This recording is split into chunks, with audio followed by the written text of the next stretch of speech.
Hi, I'm Andrew Kirsh, co-founder of Sklar Kirsh. On this podcast, I interview industry leaders. You'll hear their real-time opinions on today's market, their background, unique career highlights, and guidance for newcomers to the industry. This is the Kirsh Connection. Welcome to another edition of the Kirsh Connection. It's not just any normal edition. It is World Cup round of 16, Belgium, U.S., in Seattle, Lumen Center. I gotta thank Sherman, comment for Sherman, come in here. Hey! This is my good friend and client. We're taking over what? Seattle. He flew us up on a jet, little small one. We're here with my colleague Greg Marsh, my good friend Lou Friedel, other friends of ours. USA 2, Belgium 0. And on this episode, I've got Jon Skogmo, founder of Jukin Media. Enjoy the episode. Go USA. Jon Skogmo next. Here we go. Founder of Lost In, founder of Jukin Media. Enjoy. Welcome to another edition of the Kirsh Connection. I'm here with my good friend, Jonathan Skogmo, the founder of Lost In and of Jukin Media. John, thanks for coming into the studio. Thanks for having me. I've known you for as long as we both have been in YPO. I remember our first meeting, I think at Nobu Malibu, where we were interviewing for YPO Malibu. And that's, gosh, what is that now? 11, 12 years ago? Say 11 years, I think. Yeah. Almost to the exact date. It's really incredible. Yeah. I think next week will be the exact date.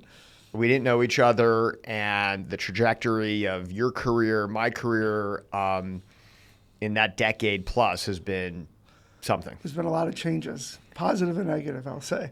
Yeah. All positive. Mostly positive. Yeah. So, this podcast is mostly real estate executives, and once in a while I like to have executives from other industries come on.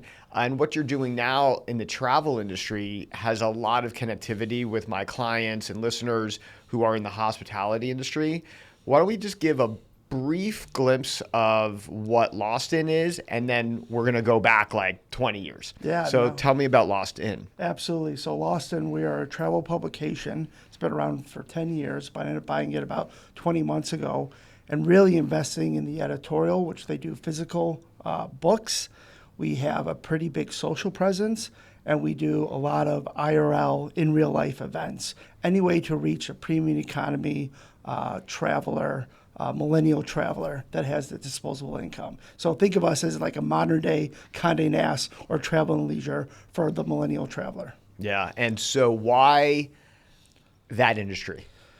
Well, yeah, I mean, it kind of leads into like my last industry. And we'll get into all that. Yeah, but happy to tell you about it. I mean, I think there's a lot of reasons. When I sold my last business, I think during COVID, media valuations, I always come from a media background.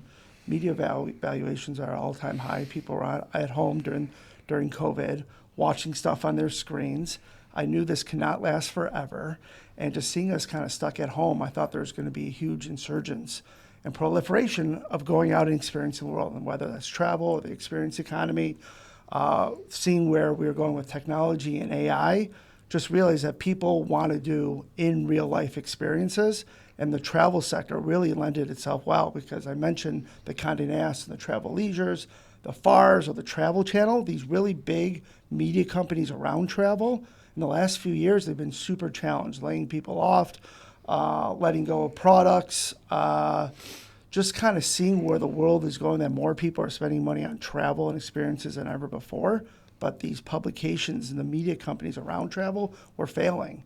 And I thought for a few reasons it might be interesting to get into that space, because a lot of these guys are not coming up from a social first or video first mindset, and they're not really building brand affinity and building a loyal community for their audience. So I thought it was an interesting opportunity to get in, especially target a younger demographic of travelers. Yeah, we're going to do a deeper dive into Lost In and the travel industry and how that connects with my clients in the hospitality industry. We've got the World Cup, the Olympics, and there's a lot of headwinds that we thought would have been, these beacons of hope for both travel and hospitality. But let's go way back. I know you grew up in Chicago. Tell my audience, a little bit about the early days of Jon Skogmo. Yeah. I grew up in Chicago, moved out to LA 20 years ago. Now, is it true that you text me every time the Cubs beat the Dodgers, and then my response is... Of course I have to. I have to do that. Yeah. I have to do that. Your response is the long season. I think your Dodgers won the last 2 years. So, yeah. But growing up being a diehard sports fan, I mean, it was hard not to be a sports fan in Chicago growing up in the 90s. I mean, I really saw the best of the best between, the Bulls and the Cubs. I mean, it took a little bit of a while, but you were a diehard fan in Chicago. If you were a diehard sports fan in Chicago, you love the Cubs and the Bears, and really great city. So my second city is Chicago. As you know, I talk about it on this podcast a lot. I'm sure people hate my talking about my Northwestern days, but I was in Chicago from 93 to 2000 from undergrad and law school, and those So you saw that. Oh, my God. Every time you were in a restaurant, a bar, the televisions were always on the Bulls games, right? And it could be a fancy restaurant. People were watching the Bulls games. Here you often you don't have televisions in every restaurant. In Chicago, every single restaurant. Yeah. I mean, you centered around that. You asked the waiter what the score is, and everyone kind of just knew what it was, even if it was just a random Tuesday night. I mean, Chicago's such a sports city, hardworking city, but people really care about their sports there. So I'm glad that you got to experience that and see that. No, it was the best. Well, it's a big shock from going from Chicago to LA. I think when I first moved here, I can name like 5 sports bars. Like, that was it. I mean, it's amazing to see the transformation, what LA has become a really great sports city, a world-class sports city. Yeah, true.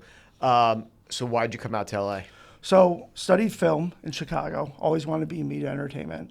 I was very lucky to work on some pretty big films that were coming to Chicago. So my first time on set was Batman Begins. With Christian Bale and Christopher Nolan directing it. I remember that was Do you remember Chicago it was filmed there? Skyline. Yeah, I was filmed there for for 3 months. I worked in the production office and casting. I got to know this casting director, and I worked with her on a few projects that came through Chicago. But realizing after going to film school and working on some sets, LA is obviously the entertainment capital of the world. So moved out here in 2005. So talking about Chicago brought me back to just a couple weeks ago. We had a gentleman named Charlie Tortolot, who was the developer of the 9-hole golf course in downtown Chicago, right off of Lakeshore Drive, right in the middle of the loop. Sure. That iconic golf course. And here, you're from Chicago, and he developed it. A lot of connections from there. Yeah. And so what were the early days like in Los Angeles? Well, it was a really kind of typical Hollywood story. I moved out here, didn't know anybody. I was broke, just out of college, trying to come out here to do the American dream. Drove out on Route 66. I mean, it was as nostalgic and as cliche as one can get. Couldn't find a really job anywhere. I was very lucky that I've always dipped my toe in hospitality growing up. A lot of my friends had restaurants. My grandparents both had restaurants. And I was just kind of lucky that I've always understood the hospitality business really early on. And so when I first came out here, you try to apply anywhere in Hollywood, but I only mentioned hospitality because that's where I ended up landing. So I was like, couldn't get a job doing anything out here. And so put my resume out. I couldn't believe it coming to LA, putting a resume out to get a waiter job. People wanted your headshot, which I never heard of before. They didn't care about your experience. They literally asked me for your headshot, which is kind of crazy and a culture shock. But I ended up landing a job. A little different than applying to Gibson's Steakhouse in Chicago. Yeah, totally. Where it's like professional wait staff. You wouldn't want to see those headshots. No, definitely not. But I came out here and then got my job at being a front desk clerk over on Wilshire, not too far from here. But also tried to do every odd job that I could in Hollywood. Being a production assistant, being a runner, carrying mailing tapes around town. And then I just landed this job working for a producer who just, I think, took pity on me. She happened to be from Chicago. We had some family friends. She was the creator of Judge Judy, and she was kind of in between jobs right now. And I was doing yard work around her house, and I was picking her kids up from school. And I was trying to do anything I could, and she got me a job. You were like a man sitter. Exactly. Yeah, but luckily she got me a job allowed me a job being a researcher on a non-scripted TV show for a clip show. If you're familiar with clip shows, think of like America's Funniest Home Videos. Yeah. My job actually was to pick up VHS tapes every single day that America would send in, and this is in 2005. And so I was pretty low on the totem pole, but it was a great experience because I was learning a lot about rights and clearances, and just learning that, you know, I could, there was a way that I can kind of game the system. And so that show had a ton of following, a lot of popularity, right? It did, yeah. This is a derivative version of America's Funniest Home Videos, actually called Country Fried Home Videos on CMT, hosted by Bill Engvall. Right, so you were on that show, I was on that show, yeah. Okay. Which is a derivative version. But to make the long story short, I don't know how back we want to go, but I had no idea. Wait, I've known you for 12 years. I didn't think I realized that you were working on that version. on that show, yeah. I've always said derivative version, yeah. Okay, the word derivative somehow has missed it in all of your lifelines that I've listened to. It was the redneck version of America's Funniest Home Videos. Yeah. See, this is why we do these podcasts. I learn something new every day. I always thought it was American. Yeah, videos. absolutely. Very, very similar. And then I met Vin DeBona, the creator of it, years later, which is a great story. We can tell you about it different podcasts, but I just, There's only going to be one, John. Okay. Maybe on the 100th and one episode. You got your 100th episode coming up, right? Yeah. I was going to say, so anyway, I was worked my up pretty up the ladder and in the chain in the Hollywood system because I was really at the right age at the right time. And even though I was picking up these VHS tapes and DVDs every single day, online video was the very early days. And me kind of being the person what I was, I started sourcing content and clearing content via online video, even though it was very 1.0 days. And I started reaching out to people. Instead of people sending in their videos, I started reaching out to them and asking them, can we license it for this TV show? And we started to do that at scale. The producers of the show noticed that I was doing this really well. They made me a producer because I was getting more content and better content than guys that were twice my age, twice my 20 more years of experience. And essentially, I was just leveraging online video, this one platform that no one ever heard of at the time called YouTube. And so I became an early adopter, an early pioneer to YouTube and understood the rights and clearances. And I was licensing that IP and putting that on TV at scale. Started doing that for a number of months, and that turned into a few years and became known in the small Hollywood clip show community as clip shows and online video got more popular. I started jumping around producing a lot of these clip shows for True TV, MTV, for Discovery, when I realized there's a lot of value in this underlining IP. So I'm going from like 2005 to 2009, 2010-ish. And so what gave you the idea then of starting Jukin Media? Yeah, so just seeing the proliferation of these mobile devices that we carry every single day, it was easier to create content and consume content than ever before. I was in the very early days of user-generated content, UGC. Right now, you scroll through your phone, it's all UGC. Back then, it wasn't. People kind of dismissed the content. I thought there was real value because I understood how much these shows were paying a license fee for that. And I also realized the worldwide demand for this type of content. I like to say that ouch is an ouch in any language. A guy getting kicked in the crotch is a guy getting kicked in the crotch. And it's funny anywhere. And people understand that hurts. So I knew there was a real demand in the international markets. And just all licensing and with IP is just like, I just understood the value that any media company is built on their IP, whether you're Disney or Marvel or Universal, it's your IP. I understood the value of this IP that most people were overlooking. And so, just give my audience a sense of, so you have a video of somebody getting kicked below the belt.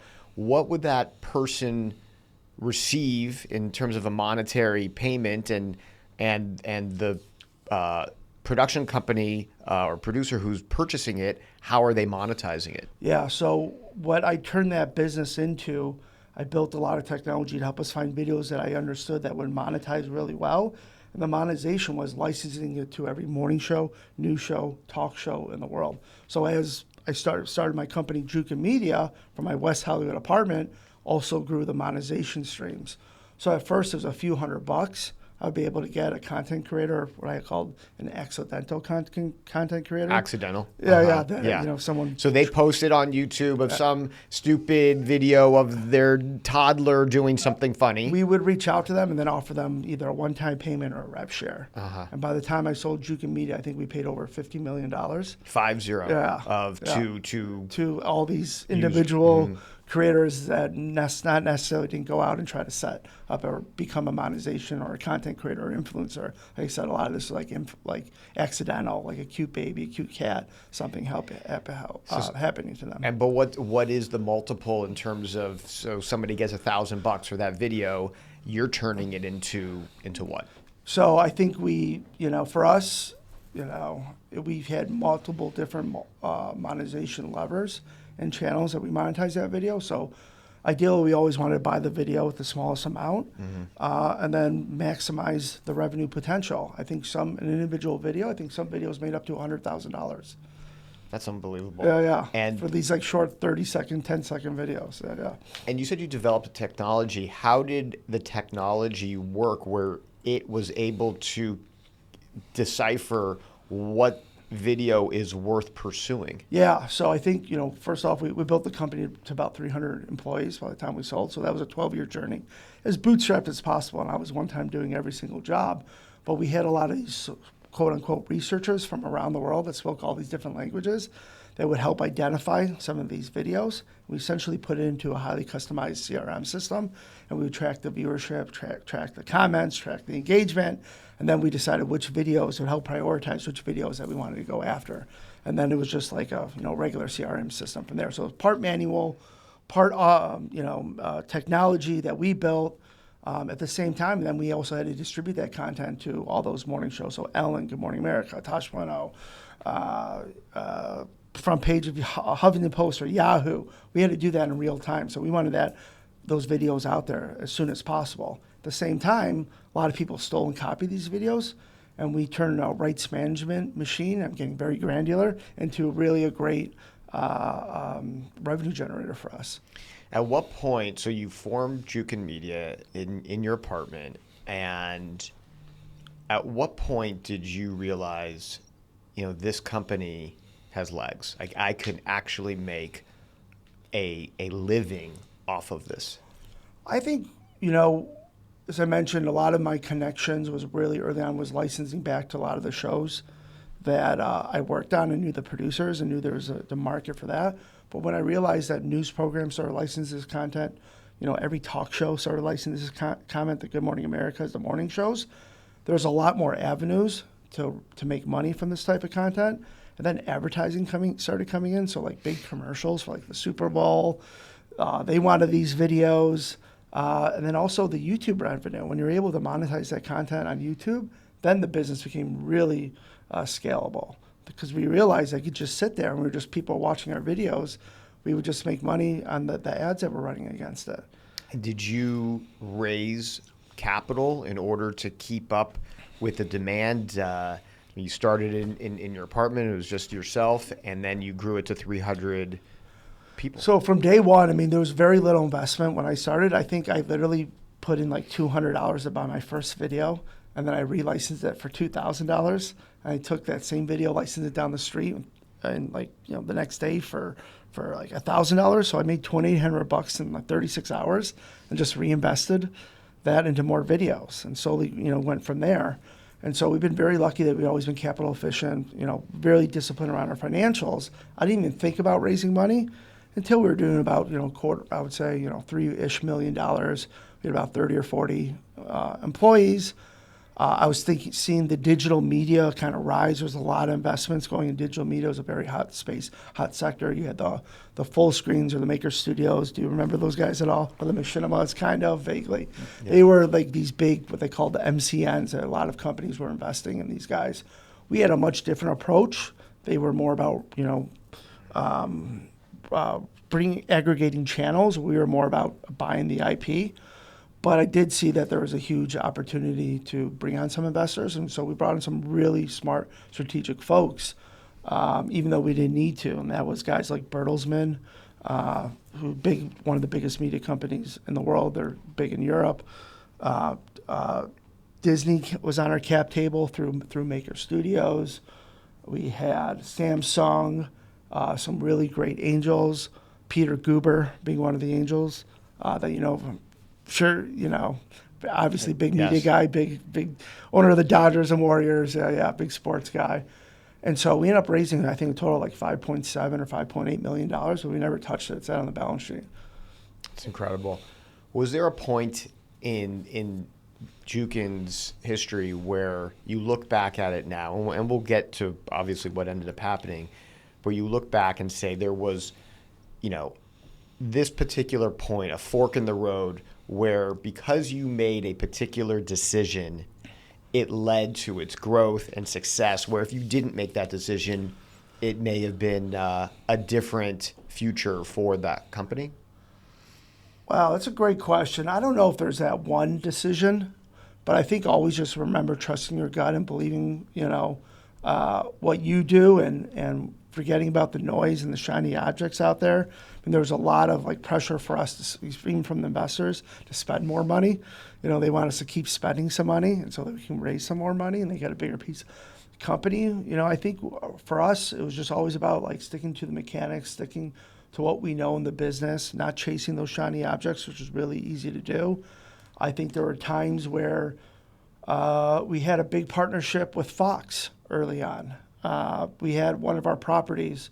So as much as we were licensing content, we created our own properties. At one point, we were doing like 4 billion views a month just on our own properties. One was called Fail Army, another one called Pet Collective, another one was called People Are Awesome. Well, that seemed like a monumental shift, or not a shift, but to incorporate that you were creating your own content. Yeah, we were aggregating all this content, and we wanted a direct relationship with our consumer, and so we started becoming a brand ourselves. So that just felt a very natural way, because essentially I was taking a cat video, and I was getting that cat video a million different ways, and for me that was just another way to make money, was to aggregate that content, create compilations that you see on YouTube. We were really the starter for those type of compilations. Nobody was really doing that before us. And so we were doing these cat compilations of these guys falling over, compilations, whatever it was. We became like the king of these compilations. We realized it was just another avenue for revenue. But I do remember at one point where Fail Army became an international TV show. It was one of the very first and few shows that were from YouTube that then became a really popular television show.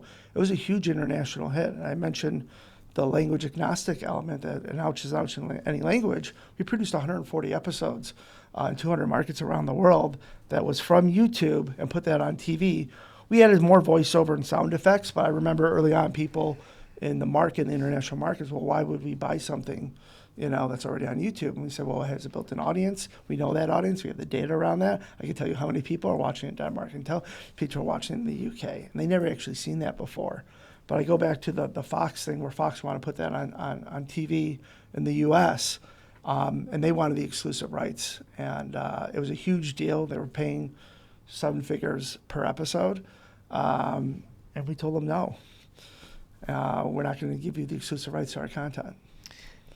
I mean, you talked about how you were in film and television. You worked on Batman Begins, at the beginning of your career. You come out here, you're doing odd and end jobs. You end up, with this user-generated content industry, and now you see yourself as the CEO of a 300-person, just giant company with different P&Ls, different divisions, C-suite executives. At some point, did you sit there and just say, how did this happen? Do I belong here? Should I be a CEO of a 300-person company with all this revenue? I mean, it's an unbelievable trajectory of your career. Thank you. Yeah, it was as scrappy as a startup as one can get. Like, I was literally had folding tables and chairs in my apartment, in my West Hollywood apartment, had people come over.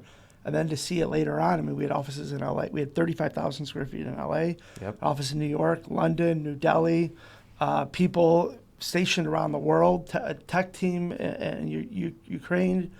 It was, I always pinched myself. I can't believe we're here, but it was a great trajectory. Like, it didn't happen overnight. It was a 12-year journey, So I saw the growth. I saw the pain points. I saw the challenges. And so, yeah, absolutely. Along the way, I'm like, I can't believe we're here. But I was having so much fun. It was so fun to be part of that industry. It was so fun that we were kind of making our own rules. We were paving our own path. Digital media, like I said, was a very hot industry. You were getting, valuations from a lot of these companies like the BuzzFeeds and the Vices of the world. Those, companies didn't really turn out. They raised a ton of money. I mean, we just kind of stuck to our gut, believe in our own path. And certainly there are times I'm like, I can't believe I'm doing this. But, I was having so much fun doing it.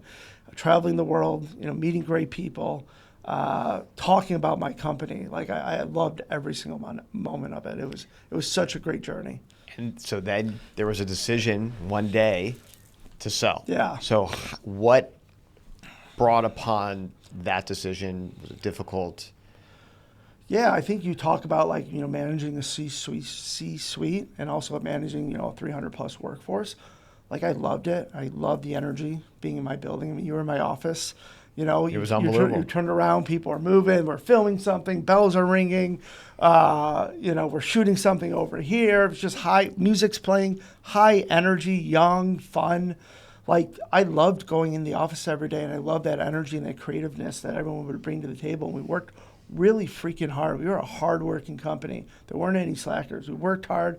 We partied hard. It was just like everything. And so when COVID happened, when I was stuck at home, and I would sometimes go to the office, I lived a mile away from it. Not even. I lived a quarter of a mile from my office. And I would go in there by myself during COVID, and I just hated it. And I hated managing this distributed workforce that was working from home. I hated the world that we were living. It was just so hard, given, I think, the political climate, the social climate of just what to do. It was just terrible managing a workforce during that time. And I hated doing my job for the first time ever. Interesting. Yeah. Because nobody was around you. Nobody was around me. Yeah. How was the company performing during COVID? We were doing great. I mean, I think there was a big scare early on. It wasn't because of us, but we were worried about our partners and clients not being able to pay their bills, Right. When we had, big accounts receivable and we're relying on that accounts receivable, I mean, of course, like everybody else, we were forecasting, 30% less revenue, whatever it was, as we were in March, thinking about what we can do. And we were, what was the COVID relief fund? What was that? PPP? Sure. Yeah. We were planning that, trying to get that. I'm yelling at our bankers, when is that money coming in? I mean, it was just a really scary time. Luckily, I think we had performed our best. I think, 20 was a great year, and then 21 was, I think, our even better year. Yeah. And so when did you end up selling? So we ended up selling. It was interesting. I think I got a call from a banker who I knew at the end of 20. And I was just so glad to get through that freaking year. Yep. Even though I was tired, I was exhausted. We end up things being great. Again, we talked about earlier, people staying home, watching more stuff on their screens than ever before. So viewership was going through the roof. But I was so exhausted, and the banker called me. She said, John, I'm representing a company. I think they would be interested, in acquiring you guys. And I kind of said, don't even. Yeah. I'm getting through this year. Talk to me Q1, and we were actually talking to some companies before. We had a little process going and some inbound, but I was never really interested in selling. I was like, I love this company. And even though COVID just happened, I was so exhausted of it. I was just like, I don't want to go talk to an acquirer. It was not the least interest. So literally I said, call me Q1. And she calls me like that January 5th. Right, the first Monday. First Monday, yeah. Exactly. I'm like, seriously? And I pushed that meeting out as far as I could to the 27th of January. Okay. And then I'll finally meet you. And then we finally met this company. And there's a lot of great synergies. After the call, I was like, holy shit, maybe there is something here. Because you talk to these companies a lot, and a lot of these corp dev guys are just kind of going through the motions and may not really understand your business, but it's part of their job. They have to know everybody's business. But these guys are asking really great questions. I really liked their CEO. And there just felt like a natural chemistry with these people. And it felt like we could really be helpful to them. And so we went down a path that started end of January and sold at the beginning of August. Of 21. Of 21. And so you go through this process, and so you go from, initially, clipping or handling with DVDs and VHS tapes to running a 300-person company to now running or being the CEO of a Target in a 9-figure M&A transaction. And that's a whole different beast in and of itself. Totally. Yeah. What'd you learn through that process? I think someone says, someone gave me advice. Deals always die at some point before they close. And that's 100% true. Had to get on the phone with my banker and the CEO and try to sort it out, which we did. And that by the end of it, you are fully exhausted. And I'll be honest with you, and then once it closes, it's a little bit of a grieving process. Yeah. Your life is so wrapped up in this thing, and it's your baby, and your identity becomes part of it. And it's a weird, really weird thing, and no one should ever feel bad for someone with that, type of outcome. Yeah. But it is, few people are in that club. It sounds like there's so many people in that club. There's really few people. It's amazing how, you work in M&A. Yep. It's amazing these deals get done in the first place sometimes. Well, very hard. Half our firm is corporate M&A, and it's extremely stressful because you're still running your company, but also trying to sell your company, and it's almost impossible to balance both. Do both. Yeah, 100%. Especially you have one call with the buyer, and then your whole internal team has to talk about it.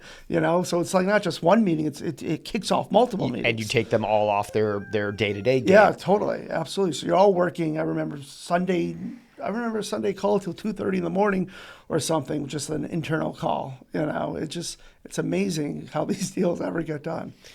So, when it closed, were you in a celebratory mood? Or, like you said, was it more melancholy? It was somewhere in between. Yeah. It was somewhere in between. I do feel like I grew it as far as I could. And I do feel like this was the right partner for us. And it was like the deal structure. So I did feel good about that.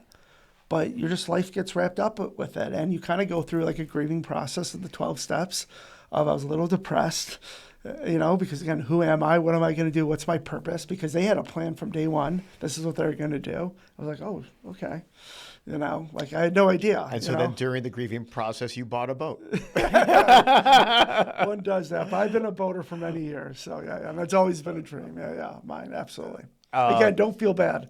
So how long were you just I'm in a mode of, not retirement, but I had an exit, a successful exit, married, starting to have a family. Did you feel bored? What started the juices flowing to then ultimately launch Lost In? Well, I stayed around for a year, and it was probably the best time to stay around the company during COVID because, especially the company, we were on the West Coast, we were on the East Coast. I didn't have to show into an office. So in some ways, it was one of the best scenarios of sticking around for the year. But I wanted to. That was my obligation. It was a handshake deal. I'm going to stick around for a year and be helpful as I can. I worked as much as they wanted me to and asked me to. But then after that, it was actually, I felt relieved that I could then really move on. So it was almost still a little stressed for that whole year period. But then when I left and turned in my keys, it was actually a big, sigh of relief. And then I actually felt like I could start celebrating a little bit more, which was great. Okay, so now we're into 22. And in 22. And I started I think I took the rest of the year off. And then it was at January I really started thinking about what I want to do next. And so you talked about at the beginning of the podcast of travel and the premium economy traveler. And so how do you look at the travel business today, the geopolitical headwinds, the costs, the price of airfare because of oil, gas? Everyone was traveling coming out of COVID for the hotel. I had never seen a normal room at $1,000, and now that is like the base floor of what you can stay at a nice hotel. And spending $2,000, $3,000 a night, people are saying, "Oh yeah, that's normal." I feel that everyone's euphoria with respect to travel has now subsided, and now it's okay. What's happening in the travel business in the next 5 years? Yeah, so I think, obviously AI is a huge part of our lives, I feel like getting out of COVID, there was a big boom and it kind of leveled out, but people are still traveling more than ever before. But when it comes to AI and the synthetic content and the noise and content like this, unfortunately, I think it's going to become more of a commodity. I think the best thing that will come out of this AI world will be bringing humans closer together and going out and experience the physical world. And so I don't see that trend dying. I think the Delta CEO said something a few weeks ago where he said that, people are just like, they're almost ignoring the bad news. Mm-hmm. I think they're maybe shifting their habits a little bit, like, because of the war, people are not traveling to the Middle East. We actually had a big deal with a carrier out in the Middle East that went away. They said, we're going to pause it right now. But they are shifting to other areas, and I don't think they're not going to go out and stop experiencing the world. Actually, people experiences are going to continue to increase. There's also going to be a premium for those type of experiences, whether that's travel, hospitality, concerts. Artists these days are not making money on their streaming. They make a third of a penny on some of their streams. They're actually making more money from album sales, from vinyl sales, than they are from streaming, which is crazy. Again, back to physical media. I think Gen Z is demanding more physical opportunities, whether that is books, which I'm heavily investing in, and bookstores you can see are trending up. But Barnes & Nobles are opening more stores. So how do you combat, and maybe this is just an uneducated, lazy question of, I could curate an unbelievable 2-3 week vacation on ChatGPT. What does lost in media, what can it do for me? It could absolutely, that will continue to do that, but that is bringing that money from the open, bringing that information from the open web.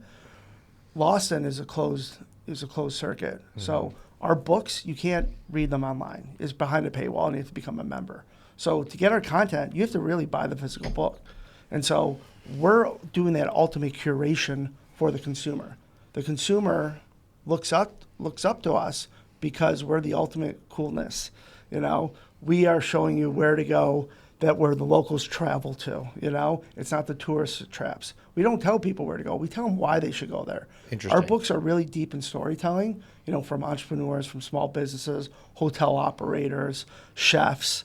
Our books are much different than the guides that are out there. I think traditional guidebooks have been for retiree people. Right. And then there's tons of web activity out there. We don't publish our content to the open web. And so for us to get in, we're definitely going to use AI. I'm not saying we're not using AI or the world shouldn't use AI, but I think there should be some limitations around it. And so when you ask ChatGPT, curate this vacation for me, it's going to curate all the places that are on the open web. Mm-hmm. And then you're going to start getting sponsored content. The LLMs are now going to start getting paid. You see what Google made the announcement that, it's all going to be going through their Gemini and through their LLMs program. And so that's going to be less authentic. So even more, I think it's going to bring people closer to us and more people to get a trusted product like Lost In that has that authority and has that curation. Has there been anything different in, I'm going to say, the sequel of your sequel in terms of running this company that is different? Obviously, the industry is different, but in terms of running a company and different challenges than Jukin? Yes, I think for the first time, it's awesome to see that I'm a consumer of my own product, which I've never been my entire career, which is really awesome to see. So I actually enjoy. I was not that I didn't enjoy what I was doing before. I loved it and loved the execution, but I never went home and watched cat videos. Are you sure? Yeah, or baby videos, especially when I was a single male. And so, but on the day-to-day decision making, a lot has changed. There's been a lot with experience. I think we're all products of our own experience, and there's a lot of battle wounds while you're running a company. And yes, there are things that I do differently now than maybe I should have done before. So like worrying about the small things, for example, there's a lot bigger problems and challenges ahead. Yeah. And so where, in terms of the content that you guys are creating, how do you decide what markets to focus on? Yeah, so what we changed about the middle business model, so as I mentioned, the books have been around for the last 10 years. We bought the company, so we kind of did an M&A process, brought some of these assets together. We bought BuzzFeed and their travel vertical, bought a few other micro communities, And so that happened about 20 months ago. We've been operating for 20 months. We really invested in that editorial. We brought in a world-class editor to run our editorial and run that storytelling. We're producing a lot more content on social that was never done before, leveraging our kind of digital expertise and chops of really building that audience and community. Because at the center of everything we do is really in that audience and community. And so we have the book business, we have our social, we have our newsletter, and then we have our events IRL business. And at the center of all that, that drives that flywheel is that audience and community. So I mentioned, I think we had 4 billion views a month at Jukin, 300 million something fans across our subscriberships and followers. We have a lot less fans. We don't want to go deep. We had very much a passive audience. We want a very deep, engaged audience for Lawson. And that's actually what we're creating and what we have now. That's incredible. All right, a couple personal questions to end the podcast. So you're in the travel business. How about the best place that you have traveled to? I will not. Well, listen, I'm biased. I do go to a lot of the same places a lot, but I'll say this: the most place I was not looking forward to, that I absolutely love and tell people go, including you, is India. Absolutely love India. Yeah. I was not looking forward to going. First time I went, and I absolutely fell in love with it. I've talked about me going to India on my podcast the last few months. I would say our conversation is what convinced me to go. And when you told me that the Taj Mahal will change your life, I said, come on, Jon, how is that? How can a physical building actually give me like a spiritual just like feeling that I would not even want to leave that place? And sure enough, that's exactly what I felt. I could have stayed there the entire day. Yeah, it is incredible. I'm glad I shared that with you, and you see why Steve Jobs and the Beatles, have this profound, love for India and the energy that's there. It's pretty amazing. And do you guys have content? We would love to work with India. So you asked quickly before how we work with companies. Yeah. We work a lot with tourism boards, hospitality groups, endemic brands in the travel space, but destinations and tourism boards are really the driver of how we pick our content. Okay. Yeah. Is there a place that you haven't been to that you really want to get to? Yes, there's a ton. There's probably a long list of those places. Yeah, Vietnam being one of those. More of South America. I've been to 3 countries in South America. I'd like to visit that more. It's a huge world. There's a lot of places I want to go. Morocco is at the top of the list. Well, with 3 kids under 3 years old, under 3, right? Yeah, 3 kids under 3. I don't know if you're going to be going to some of those locations, unless if you're able, you and Kelly can get away without them. Yeah, I would love to bring them too. You could. You'll make them world travelers from the get-go. We're going to DC the first time, all 3 of us in next month. Yeah. All right. Last question. You're not old. You're barely 40, right? Yeah, 43. 43. That's Just turned 43. Okay. So there's a college grad who comes knocking on your door, and they're an entrepreneur and they've got that bug. What is the 1 or 2 critical things that you tell that person in terms of them, wanting to get into the business world? I think, the old saying, it's not a sprint, it's a marathon, is probably one of the most important things, that pace yourself along the way. And I think if you want to be an entrepreneur, like, are you willing to, really risk? I don't know how other way to do it is to really risk just everything else in your life. And that's closing off relationships, it's closing off, family, it's missing events. It's missing weddings and birthdays and stuff. I think you have to be, if you're a young entrepreneur, 100% selfish in a lot of ways. And are you willing to do that? Wow. Well, it's good advice, sobering advice, very candid advice. Congratulations on all the success to date. And I know Lawson is going to have, hopefully, the same success that you had with Jukin Media. I hope so. Thank you. Thanks for coming on. You got it. And that is another episode of the Kirsh Connection.